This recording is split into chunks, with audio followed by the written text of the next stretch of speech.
Hello guys, मैं आज आप लोगों के लिए फिर से एक नया वीडियो लेके आ चुका हूँ जिसमें कि हम लोगों ने अभी तक देख लिया कि यदि हमारे पास राइट हैंड साइड में एक्सपोनेंशियल फंक्शन हो तो कैसे सॉल्व करेंगे। यदि हमारे पास sine x plus b y और cos x plus b y की फॉर्म में राइट हैंड साइड हो तो हम उस क्वेश्चन को कैसे सॉल्व करेंगे। हम लोगों ने दो केस डिस्कस कर लिए। नाउ आज की वीडियो में हम लोग केस थर्ड डिस्कस करेंगे। गाइस, यदि आप लोगों को लगता है कि वीडियो बेनिफिशियल है, यदि आप लोग देख रहे हैं तो प्लीज़ गाइस एक चैनल को सब्सक्राइब कीजिए और लाइक बटन को हिट कीजिए। गाइस, हम लोग वीडियो को स्टार्ट करते हैं। Now we will discuss case third. Case third क्या कहता है गाइस? केस थर्ड कहता है यदि if R H S is in form of X की पावर एम वाई की पावर एन। गाइज, यदि आपके पास राइट हैंड साइड एक्स की पावर एम वाई की पावर एन हो तो कैसे करेंगे। गाइज, ये कुछ भी हो सकता है, एक्स की वाई स्क्वायर प्लस एक्स की पावर 5 वाई की पावर 6 प्लस एक्स की वाई प्लस 1, वॉट एवर। मतलब इधर एक्स और 3 है, इधर वाई और 6 है। यदि आपका ऐसा भी क्वेश्चन हो तो आप इसमें इम्प्लीमेंट कर सकते हैं। Powers would be different. इसमें गाइज एक ही केस, दो केस बन सकते हैं, जैसे एक्स की पावर एम है वाई की पावर एम है, या फिर एम और एन की वैल्यू इक्वल हो। जैसे कि फॉर एग्जांपल मैं इसके आगे कंटिन्यू कर दूँ, +1 के आगे एक्स स्क्वायर वाई स्क्वायर हो, दोनों पावर इक्वल हो, या फिर दोनों पावर डिफरेंट हो। दो ही केस बन सकते हैं, दो केस बनेंगे। बट लेकिन गाइस अभी आप लोगों ने नोटिस किया होगा, जो हमने एक्सपोनेंशियल फंक्शंस किया और जो हम लोगों ने sine x plus b y और cos x plus b y किया, उसमें एक्स की पावर 1 थी और वाई की पावर भी 1 थी। उसमें एक्स और वाई की पावर डिफरेंट नहीं थी।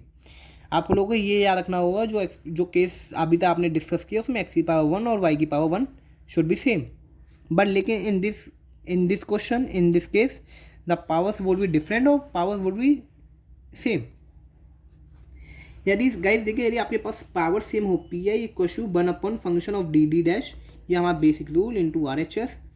यदि guys 1 function of D D dash into x की पावर एम वाई की पावर एन में है तो दो केस बनेंगे। केस फर्स्ट में लिख देता हूँ, if m equal to n, और case second if m does not equal to n. यदि गाइस आपकी एम और एन इक्वल है तो कोई प्रॉब्लम नहीं है, क्वेश्चन आप इजीली सॉल्व कर देंगे। यदि यहाँ एम और एन डिफरेंट है तो एक प्रॉब्लम है, उसका भी मैं आपको सॉल्यूशन बता दूंगा, आप सिंपली कर लेंगे। यदि guys roots are not equal,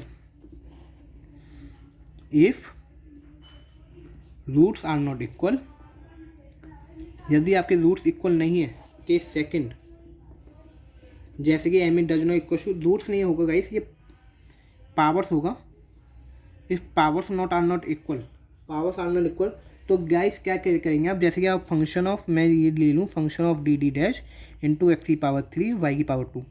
guys आप इसमें सबसे पहले डिसाइड देखेंगे कि इसमें कौन सी वेरिएबल की पावर ज़्यादा है।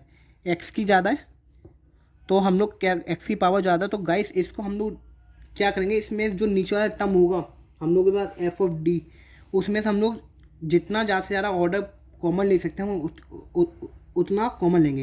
यदि मैंने फॉर एग्जाम्पल डी स्क्वायर लिया तो मेरे पास यहाँ 1 बच जाएगा, और इधर कुछ भी बन सकता है, 5 ऑफ डी डी डैश की वैल्यू कुछ भी बनेगी। गाइस ये समझ पा रहे हैं मैंने क्या किया है? नहीं समझ पा रहे होंगे, मैं बताता हूँ। मुझे पता है गाइस आप लोगों को नहीं आ रहा होगा, मैं बताता हूँ। आप लोगों को सबसे पहले यदि रूट्स मतलब पावर्स इक्वल नहीं है तो पावर्स कुछ भी हो सकती हैं। इस वाले टर्म्स में देखेंगे सबसे ज़्यादा पावर किसकी है, एक्स की पावर है, वाई की पावर ज़्यादा है। यदि एक्स की पावर ज़्यादा है तो उसमें से आपको, एक्स की पावर ज़्यादा है तो उसमें से डी को आप जो सबसे ज़्यादा कॉमन होगा वो ले लेंगे, और यदि वाई की पावर ज़्यादा है तो उसमें से क्या लेंगे, डी डैश कॉमन ले लेंगे। और ऐसा कॉमन लेना है तो पहला वाला तो ये 1 बन जाएगा आपका, कॉमन लेंगे तो 1 तो 1 बन जाएगा, और बाद में कुछ भी बन जाएगा, आपको कोई प्रॉब्लम नहीं है, कुछ भी बन जाए, 5 ऑफ डी डैश बन जाए, कुछ भी बन जाए, उसे हम लोग आगे हैंडल कर लेंगे। इतना करने के बाद गाइस ये 1/डी स्क्वायर हो जाएगा, ये मैं उसको ऊपर ले जाऊँगा तो 1 + 5 function D D dash inverse हो जाएगा, और ये एक्स क्यूब वाई स्क्वायर हो जाएगा। इतना करने के बाद गाइस क्या होगा, आप लोगों को याद रखना होगा, मैं आप लोगों को एक चीज़ बताता हूँ, 1 + x का इन्वर्स। यदि गाइस आप लोगों को इस क्वेश्चन में दिखना है तो आपको सिंपली ये सबसे पहले यही याद रखना है, 1 + x का इन्वर्स क्या होगा, 1 + x का इन्वर्स होगा 1 - x + x² - x³ + x4 and so on. Guys यदि आपको ये याद है ना तो आप क्वेश्चन को आसानी से क्वेश्चन सॉल्व कर लेंगे। इतना करने के बाद गाइस 1 + जो भी इसमें बन जाएगा, ये x मान लेंगे हम लोग को, और x मान के इसको ओपन करेंगे। ओपन करने के बाद इसका मल्टीप्लाई अंदर वाले ब्रैकेट्स में कर देंगे, और यहाँ पे 1/d² है, तो हम लोग सिंपली इंटीग्रेट कर लेंगे इसके रेस्पेक्ट में, एक्स के रेस्पेक्ट में। गाइस आप लोगों को अभी समझ नहीं आ रहा होगा, मैं समझ पा रहा हूँ, बट लेकिन यदि आप इस क्वेश्चन यदि किसी एग्जाम्पल के थ्रू करेंगे तो आपको बहुत आसानी से समझ में आएगा और ईजी भी लगेगा। बट लेकिन मैं अभी भी याद कर रहा हूँ, मैंने इस वीडियो में आप लोगों को फाउंडेशन तैयार कर दिया। यदि आपके केसेस दो में बनेंगे, यदि पावर सेम हो, पावर सेम नहीं हो। यदि पावर सेम नहीं है तो आप लोगों को क्या करना होगा, एक्स की जो वेरिएबल्स की पावर ज़्यादा होगी उसको कॉमन लेके इसको 1+x की फॉर्म में बनाना होगा। 1+x की फॉर्म में बनाएगा, ऊपर ले जाएंगे, इन्वर्स हो जाएगा। इन्वर्स होने के बाद आप लोग 1+x का इन्वर्स का आपको ये याद रखना होगा, 1 - x + x² - x3 + x4। Then भी हम लोग उसे सॉल्व कर लेंगे आगे फर्दर। गाइस आज की वीडियो में हम लोग इतना रखते हैं, नेक्स्ट वीडियो में हम लोग इसका एग्जाम्पल करिए।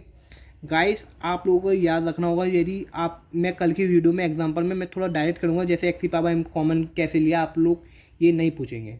थैंक यू गाइस, आज की वीडियो में हम लोग इतना रखते हैं। नेक्स्ट वीडियो में हम लोग इसके रिलेटेड एग्जांपल्स करते हैं, जिससे कि आपके और भी डाउट्स क्लियर हो जाएंगे। Thank you guys. यदि गाइस प्लीज़ चैनल को सब्सक्राइब कीजिए, लाइक कीजिए एंड फॉलो कीजिए।